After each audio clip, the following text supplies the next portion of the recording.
Estàs en una etapa expansiva i tens dret a necessitar el teu espai. Dins la teva etapa evolutiva ja has viscut el teu espai familiar i ara et neix un impuls que t'empeny a dedicar-te al teu espai interior, emocional i racional.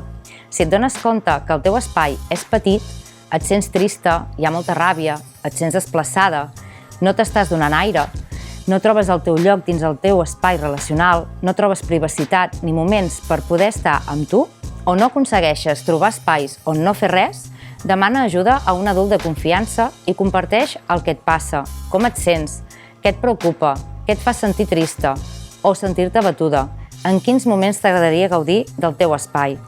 En aquesta etapa és important trobar un lloc per a tu i no caure en trobar un espai dins l'espai dels altres, movent-te segons les necessitats dels demés. Compte també amb les xarxes socials. No permetis que et redueixin l'espai que et mereixes.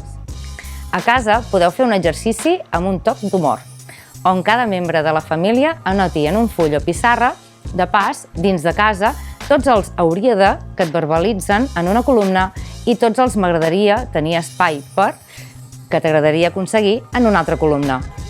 És una activitat on estaràs comunicant-te, on et pots sentir escoltada, llegida i com a proposta podeu agafar el full o pissarra quinzenalment, seure plegats, llegir curosament el que heu anat escrivint i arribar a acords des d'un lloc respectuós i empàtic.